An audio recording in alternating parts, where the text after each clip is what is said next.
Yo, yo, yo, welcome back. This is the Creator Incorporated podcast. Today we have a very special guest, Sarah Beth Oppliger. She is an influencer marketing freaking beast. This is the other side of the coin. We've talked to all creators so far, but I was like, listen, I got to figure out what's going on the other side. This is a business. Who's on the other side of those brand deals? Who's the one that's making it all happen? And Sarah Beth is like a consultant and she helps brands with their influencer marketing strategies. So she's the one that's like, I got to go get these creators. Where they at? I got to hunt them down. I got to get them in for this campaign that this brand wants to do. She has a pretty sweet career. She was like a team of one, army of one at Warner Brothers, leading their influencer marketing division before that was like even a thing. So she's been through it. She talks about her early days, what got her into social media. She had AOL, MySpace, all those OG social media apps. And nowadays she's out of LA and she's crushing it. She owns her own business. It's her own consultancy and she's helping brands execute on their influencer marketing campaigns and sometimes even like telling them how it all works and helping brands stand up that function. Very cool insights. We talked about the Olipop versus Poppy kind of brand war thing going on where Poppy sent all those vending machines to influencers. She gave her take on that. And she also laid out like all of the answers you could ever want if you're a creator that's looking to sign brand deals or grow your book of business and how it all works and like the cheat codes pretty much. Like she's giving the answers to the test because she is the test. Like she's the one that's going out and getting them and she told me exactly what she's looking for. So great episode if you're a creator or someone who's interested in this space. Follow us on at the Creator Incorporated. But Sarah Beth is awesome. I convinced her to maybe come on as like a recurring guest and answer questions about the creator economy and that whole world. So very fun one. Let me know if you have any thoughts, concerns, comments, compliments, no negative compliment or whatever. What's the opposite of a compliment? Freaking a mean word, whatever. Thanks again. And on with the show. See ya. Welcome to the Creator Incorporated. We are #back. I'm with Sarah Beth Oppliger. She is an influencer marketing consultant, entrepreneur. She knows this stuff like the back of her hand. So this is going to be educational for me personally as someone who has about 480 followers on TikTok. Sarah Beth, like this is huge for me in my journey. But I think more importantly, some people will get some great value out of hearing from your perspective. Because so far, you've had all on the creator side, but we haven't heard from the other side, which is the influencer marketing folks. So excited to have you. Any opening thoughts? Gosh, well, thanks for having me. Excited to chat. Like you said, I know this world like the back of my hand and I love it. So I think we'll have a really good convo and happy to be kind of a resource for you and give you a peek behind the curtain, as they I say. love it. I love it. I'm excited. So what are you doing these days? Like, what's your role? What does your life look like currently? Set the stage a little bit. Yeah. So I am an influencer marketing, digital marketing consultant. I have my own business I started about 2 years ago. And really, this came about because I'd been in the influencer marketing space, the social media marketing space for about a decade. I left my job at Warner Brothers, which we'll get to talk about a little bit because it's such a cool studio and honestly was able to do such cool campaigns with them. But I always felt a need of wanting to tell a deeper story and be more strategic with creators and brands that work with digital content creators. So my business is really focused on working with brands that want to work with influencers and maybe haven't figured out how to do it yet. So really working with them on building a strategy and a sustainable process because it is a lot of work. It's a lot more work than people think. It's relationships, it's content, it's the internet and algorithms that you're trying to keep on top of at the same time. So, yeah, I just really want to make this easy. And I think what you're doing on this podcast is great to kind of expose really like the work that goes into creating content and getting paid to do it. It's not for everyone, it's hard, but it's not impossible, and it's fun. It should be fun. So For that's really what sure. I'm doing now. Oh, I love it for sure. And in my minimal experience, and even like with running, breaking, and entering like the media company, there's obviously a lot of social media that goes into it. And I have just this newfound respect for people who work in social media, who work around social media, just marketing in general. Because you just described like 15 jobs in one. So I'm assuming you didn't just figure that out just by reading a book. Like there's no there's no like guide to all this. So I'm curious to hear more about your background. How did you come to find out that this was more than just picking up your phone and posting a TikTok? Yeah. Maybe jump into like a little bit more of the background and context on your career and how you ended up here. Yeah, because I don't think you can study influencer marketing in school yet. Not We should yet. be close. But no, yeah. So I kind of got into this business in a really roundabout way. I went to school for journalism, kind of at the crux of digital, or yeah, digital kind of taking over editorial. So a lot of the conversation was like print is dying. But it was a really great opportunity to be at the forefront of how editorial was communicating on social. So we had WordPress blogs, we had Twitter accounts, we were already on social, even though we were journalism students. So, and I already had a really deep interest in the internet. I was on all the OG platforms. Like AIM was my first kind of What intro. was your AIM screen name? My first one was Op the Mop, which is like my last name. And then I changed it to Smitten Kitten because I wanted to be cuter. Right, and everyone knows "Sitting Kitten" is just the obvious leg up from. Wait, what was it? Mop the Op the op. Mop. Op the Mop. Who That's knows? amazing. But Yeah, it was AIM was great. What a freaking it's journey! really I got in it very early, like when I was really young, because my older siblings had it. But yeah, safe to say you had to grind your teeth, you had to earn your stripes. Like you built up some character if you were coming up in the AIM era.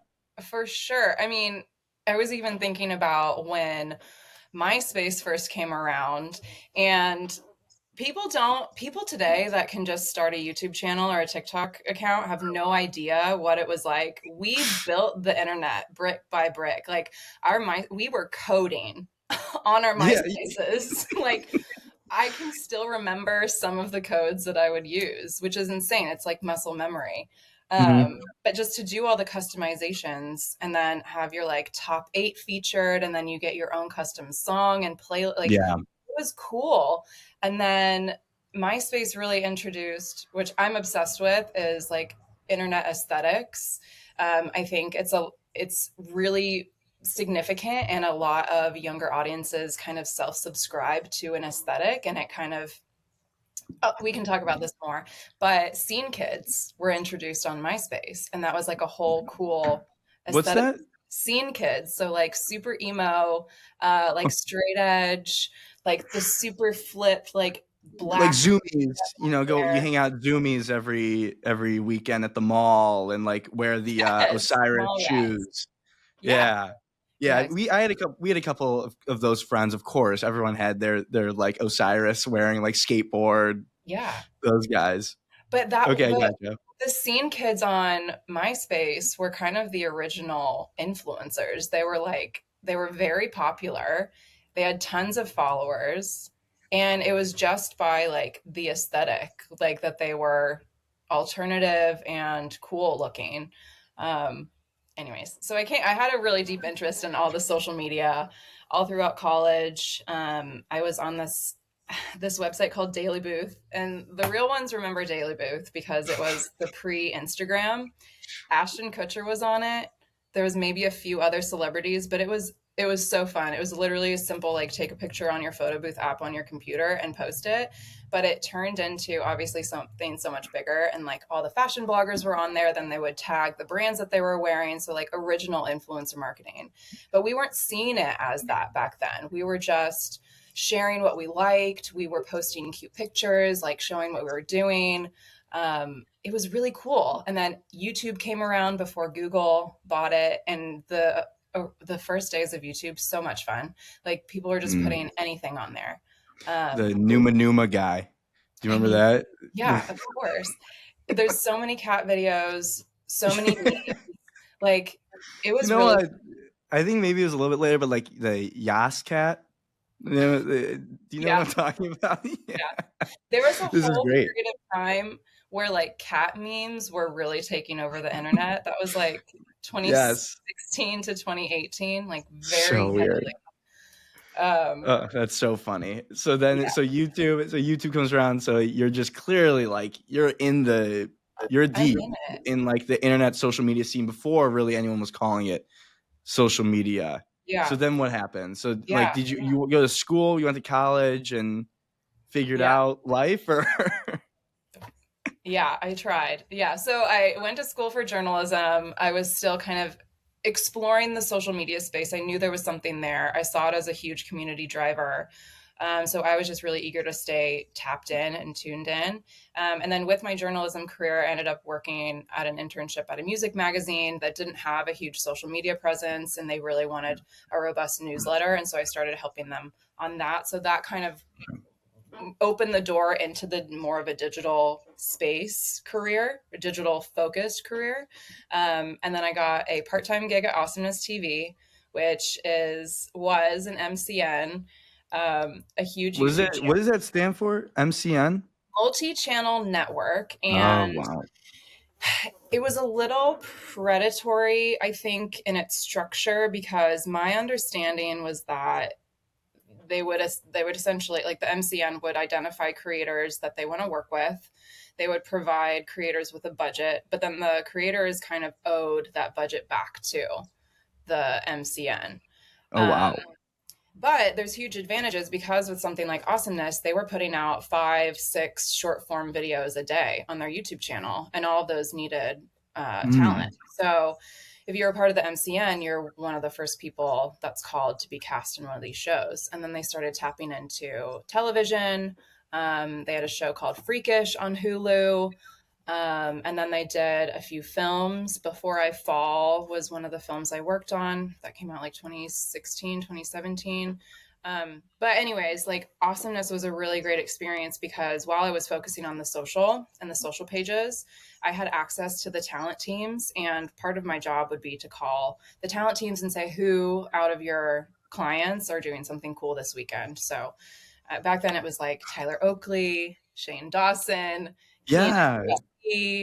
Ingrid Oh my gosh. Nilsson, like Colleen Ballinger was still mostly Miranda Sings, like not quite Colleen Ballinger yet. So we would be like, hey, who's available? Is someone going to the Kids' Choice Awards, or is someone going to a concert this weekend? And we would just give them access to take over like our Snapchat account. So it was really like lifestyle, just Yeah. showing cool things that these creators were up to. And they really impressed me, because one, they were making money doing it, which was like, I was like, hello, you're posting on YouTube, how are you getting paid for this? That's Right. crazy. And then two, they were super sharp at figuring out how to communicate really quickly with their audience, and the engagement was crazy. Just people feeling really connected to that creator and commenting, like complimenting, asking questions. And then the best creators are talking back and engaging back and like building and fostering this community. I'm like, this is magic. Like, no one's really taking this seriously. And there's something really special happening here. So I then got hired at Warner Brothers to lead their influencer division. And I always love telling this story, because when I started at Warner Brothers, I walked in the middle of the Blade Runner 2049 campaign, and their influencer Mm. campaign at the time, and again, this was early days of influencer marketing, but they had hired an artist with a social reach to recreate a movie poster. And then they worked with a fashion blogger named We Wore What to do a couple looks inspired by the movie, but posted on her blog. So they weren't even exploring like Instagram stories. Like, the social media wasn't really top of their radar yet. And so I came in and was like, YouTube, YouTubers, internet content, digital content. Right. But yeah, so I definitely like, I'm sure I ruffled feathers. I'm sure I made some people who are very traditional in the studio space like a little uncomfortable, but ultimately I saw such a shift in younger audiences wanting to come to the movies. And I really think a lot of that is because of the creator partnerships that I curated and the way that I really showed how fun a Yeah. movie experience can be and how it's communal in itself. So, Yeah, I mean, the I remember, I mean, coming up, seeing these YouTubers like Smosh, like that, something like that, just insane audience engagement. They, and like some of the same principles still hold true, where like you'll buy something because an influencer that you follow and you think is funny and you follow along said they liked wearing it and they liked using this product. So it's like no surprise now looking back, but I imagine people were like, at that time, you're used to having like more traditional celebrities being the ones that are promoting your product, and for you to be like, hey, I want this, like, younger YouTuber that uses a voice filter on every single one of his videos to like promote our product, they would probably be like, this is absurd.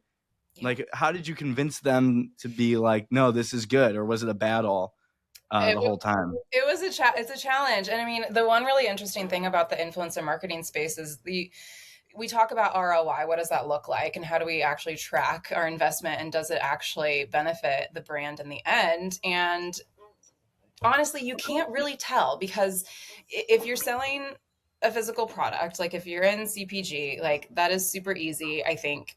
Easier, I think, because you can show a physical product in frame.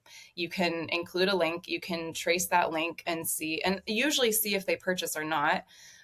There's a few brands that like focus more on consumer goods and physical goods that have only ever invested in influencer marketing, like Tarte, the makeup brand, Revolve, obviously everyone knows.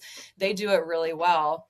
Oh shoot, I just lost my tangent. Where were we going? No, you were. It was getting like these industry execs to be okay with like bringing creators and convincing them that it was okay, and it was like Right, the the track battle. ROI. Yeah. Yeah, So yeah. when it comes to like the bigger studios, they want to see numbers that work. Mhm. They want to see pen to paper that something will actually result in positive like outcome in the box Yeah. office, right? And without a lot of case studies, a lot of my work early on was a little bit exploratory. I think I would say so. Let me tell you a little bit about my strategy with them. So Yeah, yeah, I it's would great. work most closely with the digital marketing team, and digital marketing has the money for paid content, social content. So I would work really closely with them on their overall strategy. So, what story are they telling on social media? What are their key beats throughout the campaign? Like, usually starting from trailer launch. And oftentimes we would activate influencers at time of a trailer launch to get that buzz out there. So starting at trailer launch, we get a lot of learnings from like debuting content. So we'll see like what audiences really popped. We'll see what aspects of a trailer really resonated. Is it the comedy? Is it Mhm. a jump scare? Is it the talent? And then from there, I can really hone in on what my influencer program looks like. So let's say it's something like, we'll talk about the Elvis movie because it's one of my favorite Yeah. projects I've ever gotten to work on. So The for one that just the most recent one? yes, the Nice. I jazz loved moment. it. Loved it. Yes, it was super fun. But a challenging film because Elvis is not necessarily top of anyone's mind these days, although he is an OG and influenced the entire industry. So we had the challenge of kind of reintroducing him. And our challenge was how do we make Elvis seem cool and relevant on social media? And so I ended up kind of breaking Elvis's fans into affinity groups. So we have obviously music and dance. So that was like one vertical I wanted to focus Mhm. content on. And then we had like performance and fashion, like styling, specific to stage performance, because he was the first person to get out on like glitter and fringe. Like no man was doing that before him. And then the other aspect we wanted to get into was food, and a little bit more lifestyle, because Mhm. he loves his peanut butter banana Yeah, right, right. sandwich, and from Memphis. So there's a lot of food there. So once I had that, um, I could start sourcing creators. And sourcing creators is a really probably the most fun for me, because I've been doing this for so long. I have a really good read on who is excelling in certain areas of content online, Yeah, and which creators on which platforms are the best to work with. yeah, There's always new creators coming up. I have a lot of really good relationships with talent reps, who will always tell me, like, this is someone we just signed, this person's amazing, and this is their focus. So it's usually through word of mouth. I also have other influencers recommend their influencer friends for things, or they'll bring their influencer friends to an event and I'll meet right. them. And that's kind of how I build the relationship. So sourcing for Elvis was a mix of utilizing the relationships I already have. And then at the time, I was using a sourcing tool, and there's so many of them, and I have mixed feelings, but I was using, I think it was called Tagger. Okay.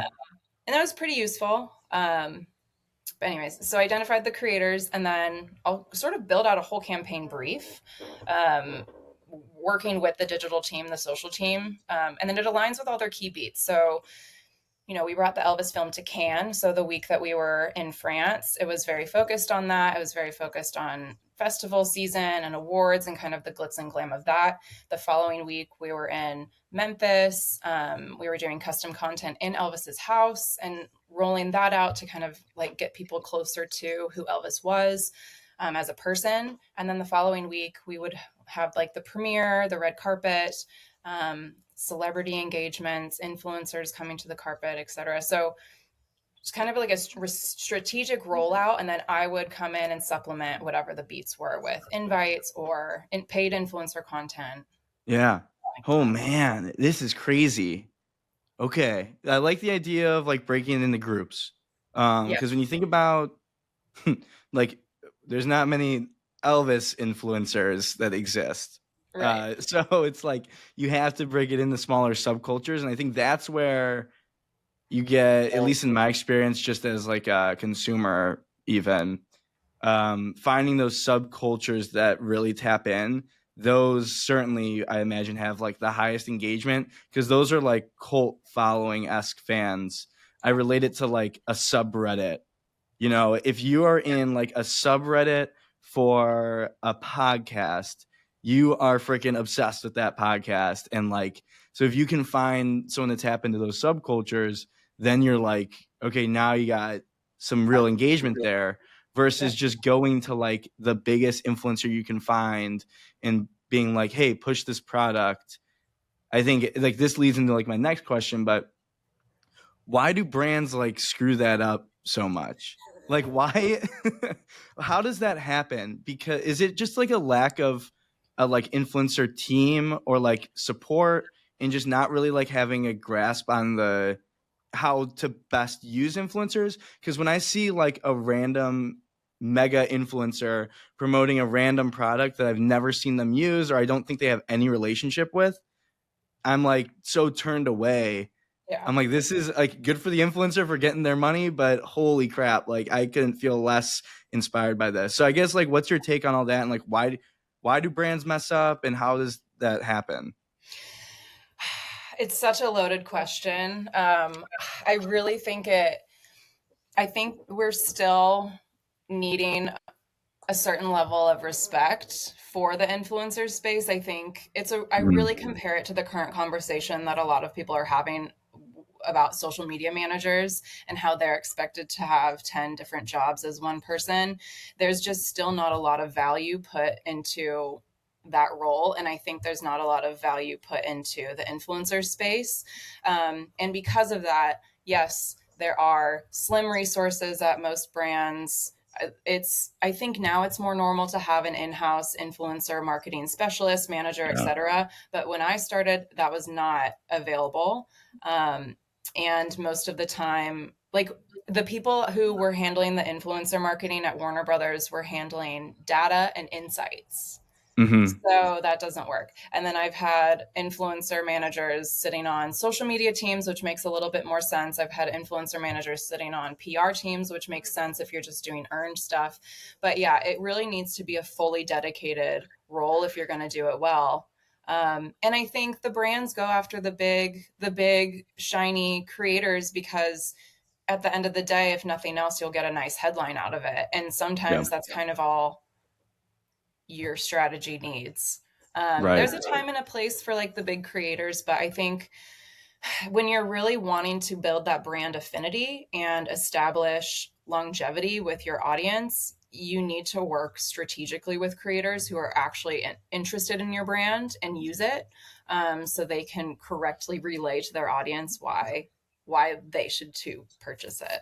Totally. So I'm curious now, like on the other side, you were saying earlier about how like you source creators through like word of mouth, through like events, through like talent. So if you were a creator and you're like, I want to do more sponsored stuff, I meet all like the criteria. It's like that Isaiah Thomas meme where it's like I had all the criteria to be selected. Verbal meme, that was good. But if you're a creator, how would you suggest going about giving yourself the best opportunity to like get in front of people like yourself who are looking for creators? Definitely. Well, one, make sure you're actually making content that backs up the brands you're going out to. I think Hmm. understanding your tone of voice and having a clear sense of who you are as a brand is step number one. I also think that helps you set boundaries and standards for the partnerships. I want to warn, when you're getting into this space, it's going to be so easy to want to say yes to everything. And I think a lot of creators do that. And I don't think that's the wrong thing to do. But if you can be picky and be intentional with your partnerships, I have found that that leads to more longevity in the Hmm. creator space. Okay, so for me, what really catches my attention are creators that are already posting about the brands that I'm working with. So I worked a lot with DC films while at Warner Brothers. So Very obviously, cool. I would look at creators that are actively talking about DC. Um, Even if they're not big creators, we did a huge digital convention during the pandemic called DC Fandom. And we activated so many DC fans all over the world, all sizes of creators. And I found them because they use DC hashtags, and we're posting. Wow. So they work. The hashtags work. They sure do, especially on TikTok. Not even the Hmm. hashtags, but TikTok is so great for finding literally Yeah. anyone. You can Uh, like search. You can pretty much like keyword search and it'll somehow get you to the video, even that's without a hashtag or like it in the caption. Yeah, TikTok's amazing for that. What else? So that catches my attention. Yeah, like tagging the brand. I think showing the brand that you're already a fan of it and already engaged in their product says more to me than a long big pitch of an idea. Like, I want to be able to go to your social page and be like, oh, they actually do go to the Yeah. movies, or they Right. actually do buy that drink. Right. Um, and then as far as like networking, it's the number one thing. I think a lot of creators underestimate the value of building relationships with the right people. Everyone can help you. And I would be so careful to not burn bridges and not think Hmm. that because someone has moved businesses that they're no longer valuable to you. I would be very cautious of that. That's so that's so Maintain, interesting. maintain your relationships. Um, yeah, say yes to stuff. I mean, I never recommend people work for free. As Hmm. someone who took an unpaid internship early on in my career, I never recommend it. But I do think there's something to be said if you're willing to go above and beyond for a brand. So if they invite you to an event, post a ton, like Yeah. show them that you're game and that you're down and you want to work with them. Um, Yeah. Understanding really what their goals are. I think now is a really good time to like tap in with any of your contacts and say, hey, what do you have in the works? What can we plan for in a few months? I have some ideas. Let them know what you're trying to do on your socials. Um, the other thing I will say, not a lot of influencers are on LinkedIn unless they are LinkedIn influencers. And I really think we need influencers and content creators on LinkedIn. We need them Let's on do LinkedIn. it. I, Uh, I I am team LinkedIn. I'm on a campaign right now, the hashtag make LinkedIn casual. So like that's I love it. I've started treating LinkedIn like it's my old Twitter page. Like I now whenever I have something I want to tweet, I just go to LinkedIn, I post it there. oh God, that's Um, don't and recommend that across the board. why not? Well, if you're gonna say some crazy stuff on LinkedIn, like definitely don't. But I'm pretty tame. Like I wouldn't like I don't it's not like I had like a Twitter burner account and I was saying just insane stuff. Nice. Uh, I, just it's funny, but no, I'm team LinkedIn for sure. But it's Yeah. kind of weird to hear about the importance of networking as like a creator because Mhm. you're like you when you're doing content creation, especially if you're like full time. I feel like you'd be so, like, oh, I'm finally out of like the corporate shackles. I don't have to like do the networking stuff or all that. But the same principles apply. Like it becomes a business, obviously, when you're talking about the sponsorship and brand side of it. But I think that's like a good kind of wake up call almost. Like if you're a creator and you're looking to, grow your book of business and brand deals and all that, like you need to talk to people and you need to be willing to have those conversations. So that's pretty cool. That's cool to Yeah. hear. And like we can rethink what networking looks like. It doesn't have to Mhm. be like stale event exchanging business cards and contact info. Networking means who have you worked with that you like? Like it's thinking past like what can you do for me, and it's more of like who are cool creative people that are doing sick shit that I Yeah. want to get in on. Like it's just about being intentional with the people you're talking to and remembering the people that do favors for you and have helped you out because they probably are really invested in your growth. And yeah, like I always, Yeah. the creators that have gone above and beyond for me, they're always on my mind and I'm always talking about them in Yeah. rooms where it counts. And That's awesome. that's really what it should be about. I think so. Totally. Totally. And it kind of on that point, I guess, Michael, because I hear it from people that we interview on this show and just talking to people, like there appears to be a lack of transparency in like the pricing aspect. And like, what's your advice for a creator that, for lack of a better phrase, is like looking to not get screwed on like a potential brand deal? Yeah. And like, I don't know, your thoughts on that whole landscape. I'll kind of let you give your take on all of it. Yeah, I don't want to overcomplicate it because I think there's Right. a lot of ways that you can price yourself out. Think of yourself as a consultant and you are a professional. And if you are a consultant, the way you establish your fees is what was my last gig hourly rate doing the thing that is similar to what I'm doing now. Figure out what the hourly rate is. Do you feel good with that hourly rate? Do you feel like you're worth more?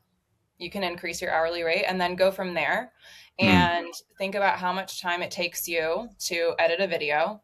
It's not 2 hours. It's not 3 hours. It's probably a couple days. So think Hmm. about that, and that's your fee. Period. Okay. I love that. It doesn't need to be more complicated. Don't compare yourself to what your friends are like. The rates are crazy. There is no standard. Um, Hmm. and that's bad because someone is taking advantage of that. Right. And it's usually not going into the pockets of the creators. So I think having an hourly rate that you feel good about and figuring that out into your fee. Okay. Interesting. So Yeah. the yes, the hourly rate, and then do you factor in like following? Do you think that how does that fit in the equation? Because does that overcomplicate it? Because I know you just said you didn't want Yeah. to overcomplicate it, but I don't think it matters. I think at this point, ever since TikTok, you could have a million followers and like less than 1% engagement. So to me, it doesn't matter. I'm more okay, interested in, I'm honestly more interested in people that want to invest in this. And that is clear to me if you have a good sense of your voice and what you're talking about on social. You're not just using one platform, you're using Instagram and TikTok, or you're using YouTube Shorts or YouTube long form. Like, LinkedIn. you need to be anywhere, like anywhere else, because one platform cannot be your only, but it can't. So Okay, I'm looking for people that are aware of their reach and aware of who they're talking to, and then also are engaging with their audience, because I don't care if you have a million followers, 25 million followers, if you're not even having a conversation with your followers. right, Like, right, yeah, it doesn't yeah. That do anything. It's important. Yeah, like what would you say, let's say for example there was someone in New York who lives in the East Village who has 447 followers on TikTok that has had 3 videos get over 100,000 views. Isn't This that one, for crazy? example, had 30,000 likes, and it's all about the East Village. What would you say to someone hypothetically that was doing that content? Also has like the, at least like 6 or 7 that have gotten over 20,000 views and like thousands of likes. So what would you say to that person who's trying to, bolster up their repertoire? Well, how many videos are on the account? On this person's account, On this person's there account.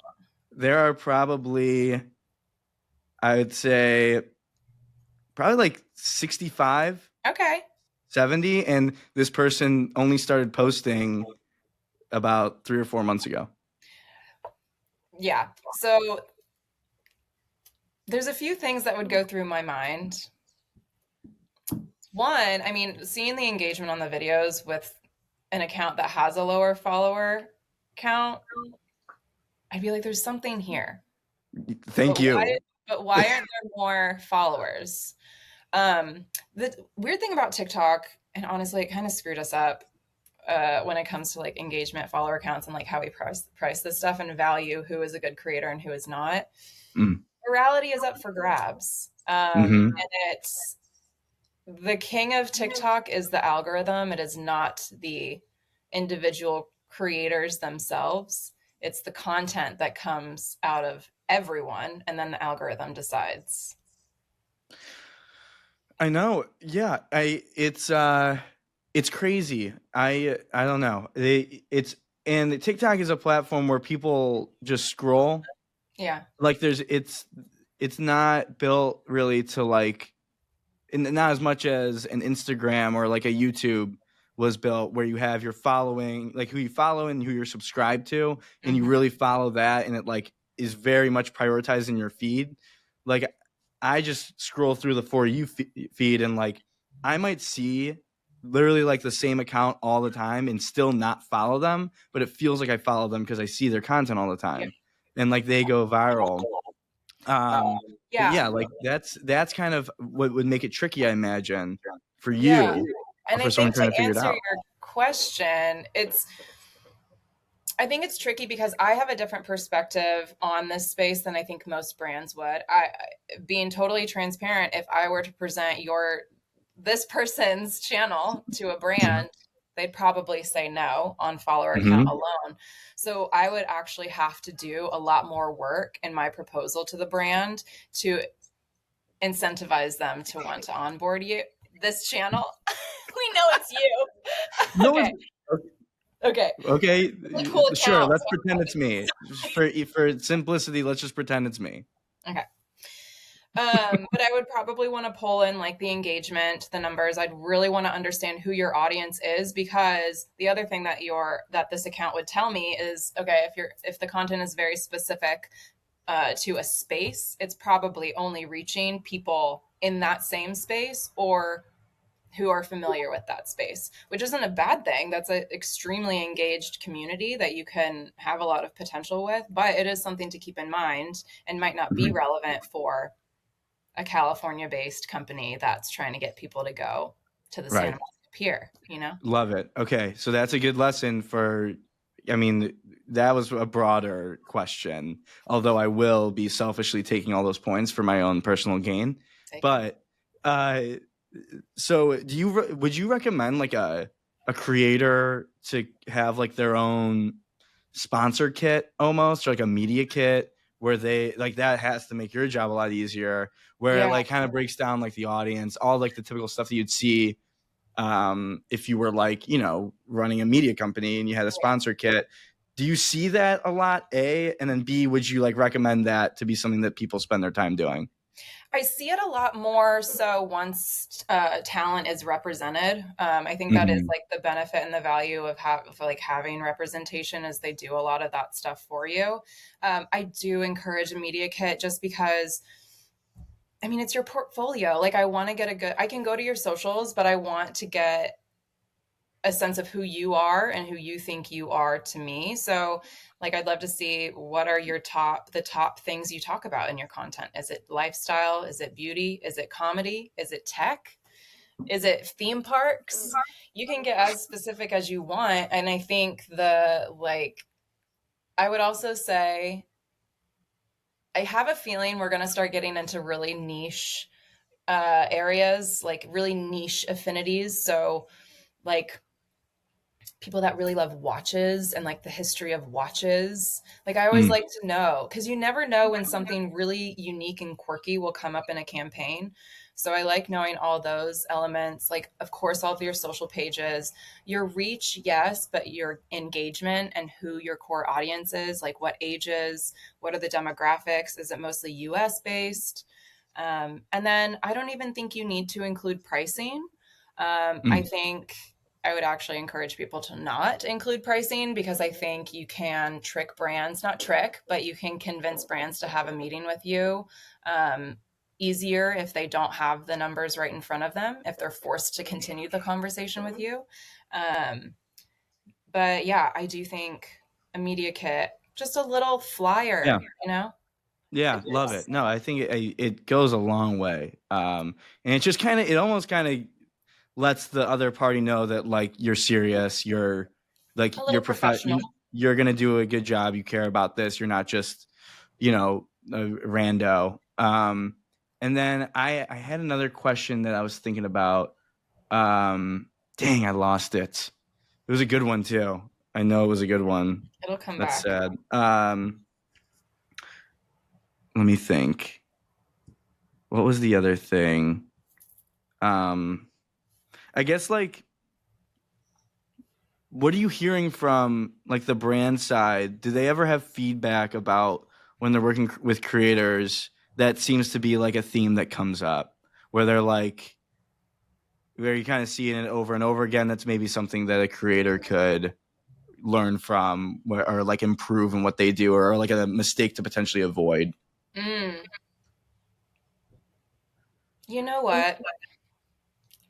I really can't say there's a ton of creator feedback with the brands that I've worked with. It still ultimately feels like a box they're checking, and there's not a lot of reflection.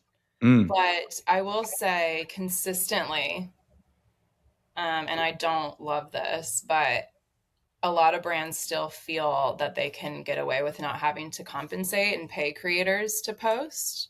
mm, Um, a lot of brands have still not tapped into the creator space because they think that they can get support and promotion for free. That's currently kind of where a lot of my work is happening, is kind of showing that there is real value here, and that it's worth investing in.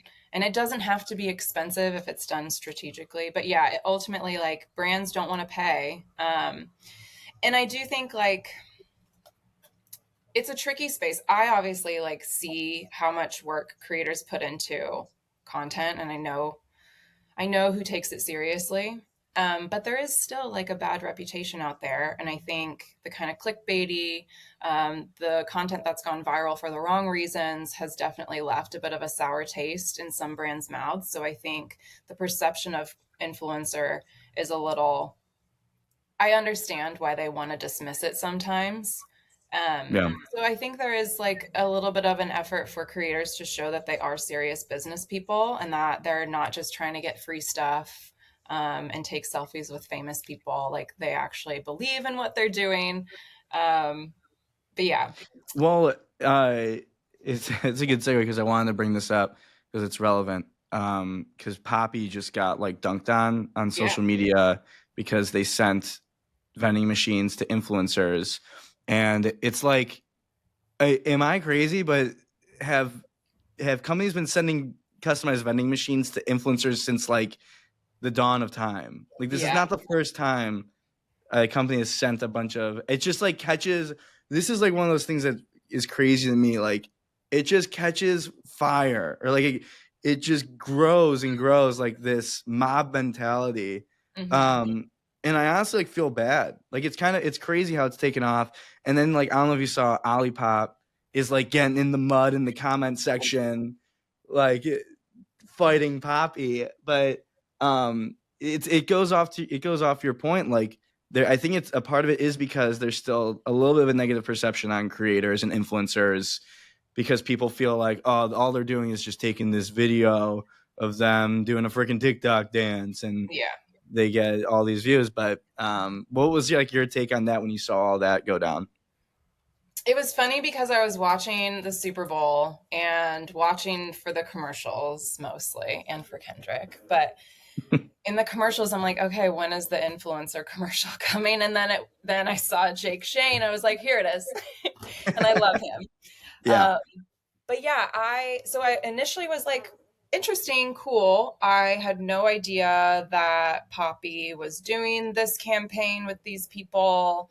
Um, I didn't see any like, which you don't need to pre-promote a commercial, but I think it would have been nice to know that they were like, it should have been treated like an ambassadorship, I think, and for Poppy, and maybe they did, and maybe I didn't see it, but like before the Super Bowl, like say Jake Shane and these other creators, like here's our cute picture posing in Right. our like, you know. Agreed. And again, maybe they did and I didn't see it. But the stunt I think is just like I think the backlash is just due to poor timing. There was a really big shift following the election last Mhm. November. And I really felt that, and a lot of creators have been talking to me about this, like, what are we, and then again, like, we have questionable people running these apps that we're posting on. So I think Right. our Right. integrity is getting a little bit questioned. And so a lot of creators are like, where can I post? What do I post? Um, and a part of that conversation is really like, okay, we want to be more intentional with what we're saying on our content. You know, Right. there's something like enough of the fluff, enough of like cute, get ready with me's. Let's get ready with me to go protest something or like raise money or, you know, which I saw a lot of in LA after the LA fires. So many creators stepped up and did live stream fundraisers, like Twitch stream fundraisers, Yeah. and raised like hundreds of thousands of dollars. So there's an eagerness to be more thoughtful. And I think where Poppy kind of dropped the ball was no one's asking for a Poppy vending machine.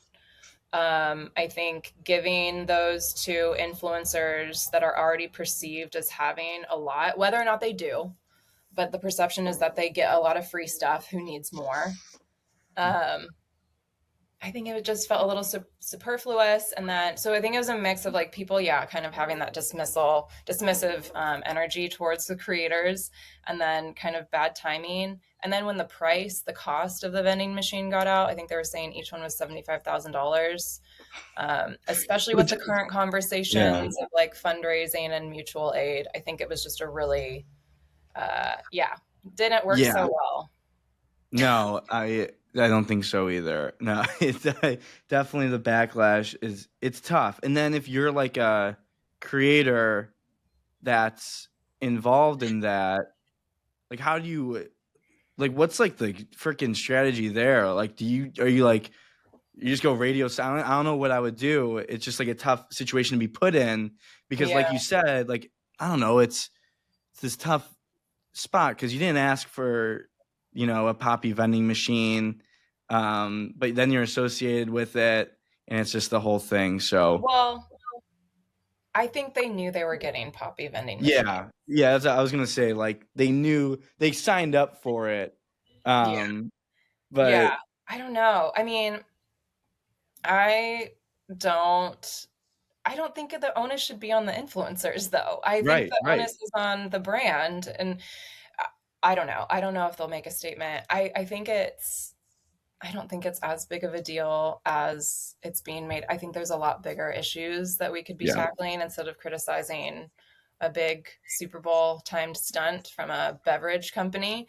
But yeah, I mean, I think it was a good idea at its core, and it just kind of didn't work out for them yeah, in execution. totally. So, Speaking of bigger issues, my last thing I wanted to bring up, the so we got like the fire drill, 12 hours of no TikTok.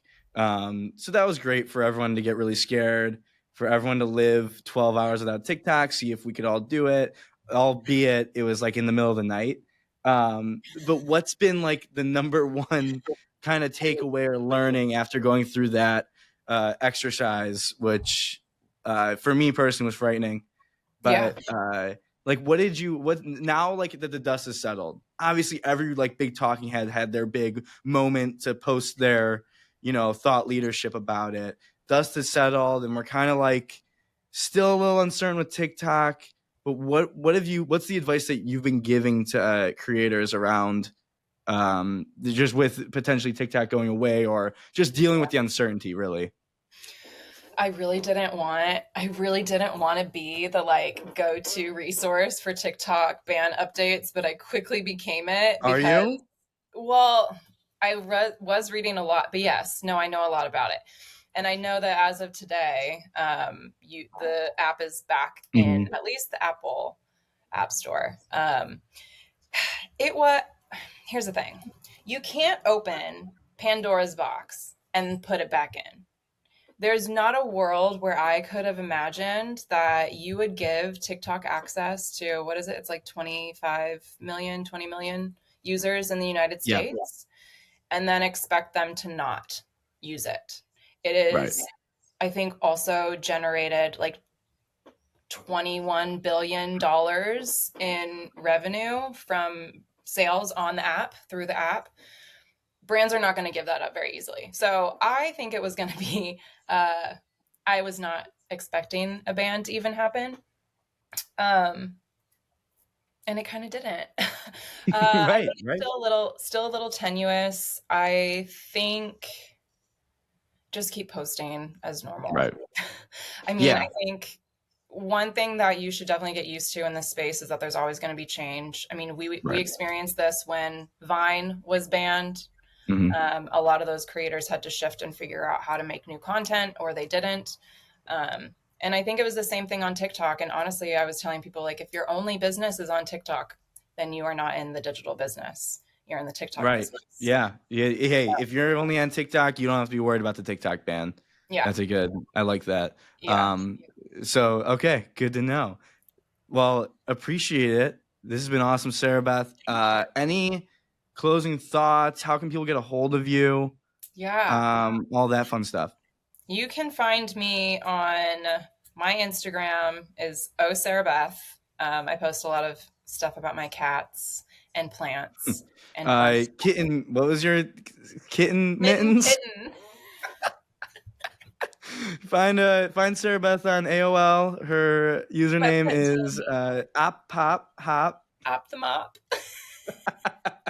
Yeah, you can find me on Instagram at osarabeth, and you can follow my business page. It's the Monstera Digital on all platforms. Yeah, follow me on LinkedIn. Make a LinkedIn account. Send me a message. Ask me questions. I'm always down to chat and share what I'm seeing on social media and what trends are popping and what is kind of dying out. So happy to be a resource. And my parting words will be stick with it. Don't give up. Consistency is how you succeed. So, I felt that. I thank felt that right here. I felt that right here. And then also, you don't realize this, but you've signed up to now be a recurring guest on great. the show. So, do you accept? I To accept. I'm so I excited. want I want to. I think it'd be really cool to have like a mailbox. I want people and even like creators that we've interviewed. Like I just shot out like a few texts to like some creators and like, hey, I'm talking to this person who's deep in the game. You got any questions? And you say that you get hit up all the time. I'm sure Yeah. uh, for questions. So it'd be fun to do that. It'd be fun to like answer the mailbox. Sarah Beth answers your questions.